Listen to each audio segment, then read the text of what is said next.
Hello, welcome to the Arielle Knits podcast. This is video number 3 in the Beginning Crochet class course.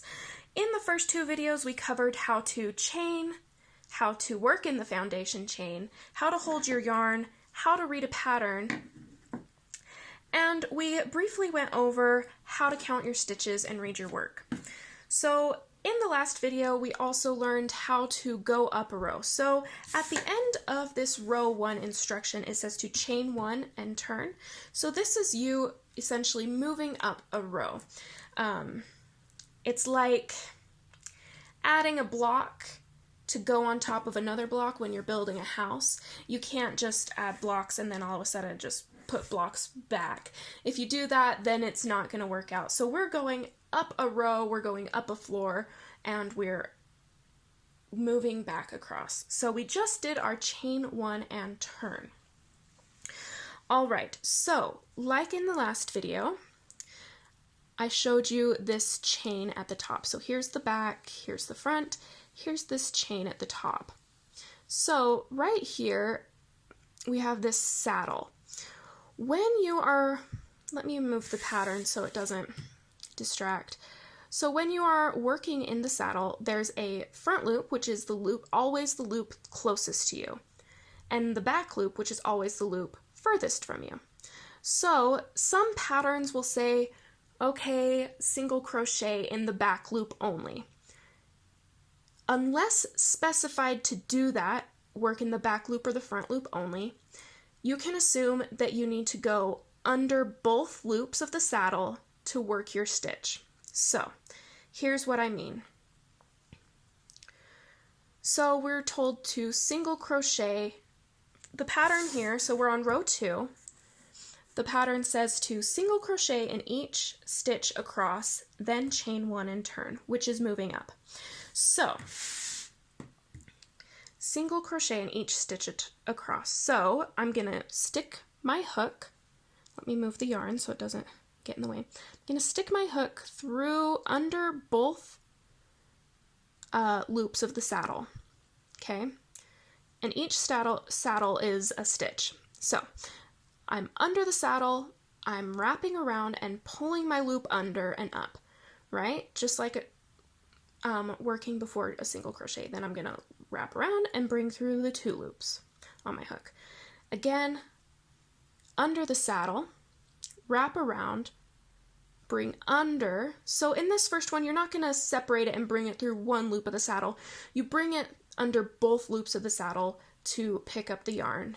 Then you wrap around and pull through the 2 loops on your hook.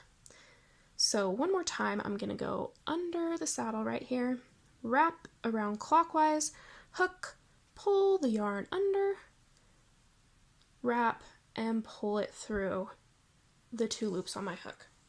So we're working the single crochet stitch all the way across in each stitch across.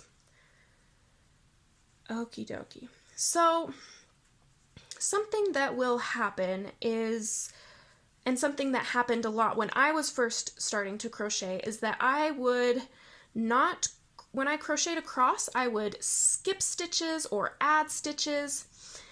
And that causes your work to taper in and out instead of giving you a square if like you're wanting. So once I am finished crocheting on this row, I will show you how to keep track and make sure that you're not moving in and out and adding or dropping, or not dropping, but losing stitches. So I'm almost there. And I have 2 saddles left. Do you see that? 1, 2. So there we go. Okay, so in the last video, I briefly went over this, but we're going to go over it again. So you see the saddles that we have been working in, and now we have a new row of saddles, right? What we're going to do is we're going to count the saddles across the row to make sure we have the amount that we're supposed to have. So the pattern says that we should still have 25 stitches. So if you're a beginner, I would recommend for your first couple of projects, especially if they're small projects where it's not super tedious, I would recommend counting every row until you feel like, okay, I know what I'm doing, I see where I need to crochet, and then you won't need to count every row as often, but for now, I suggest you count. So we're going to count the saddles. So we have a saddle here. 1, 2, 3, 4, 5, 6, 7, 8, 9, 10, 11, 12, 13, 14, 15, 16, 17, 18, 19, 20, 21, 22, 23, 24, and 25. Perfect! So we have our 25 stitches, and now we can chain 1 and turn, ready to work the next row. So our pattern says to repeat row 2, changing colors as desired until work measures 6 inches. After that, we're told to fasten off and then weave in the ends.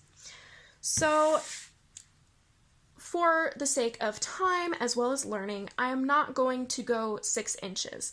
So I'm going to just work one more row, and then I will show you how to fasten off.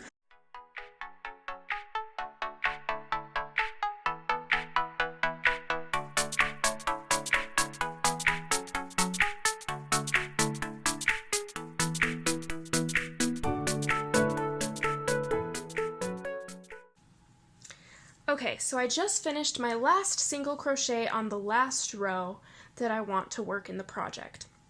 So, how do you fasten off? Well, what you're going to do is you're going to break your yarn, and I'm going to grab some scissors because I don't want to hurt my fingers. So then you're going to cut your yarn with a little bit of a tail, so you have it like this. Then to fasten off, you just go as if you're going to chain, and you just pull all of the yarn through your last loop, and then you just pull it tight. And that is how you fasten off. So again, like I said before, if you would like to learn how to change colors, add colors, watch the bonus video in this course. Otherwise, just work on making your single color dishcloths.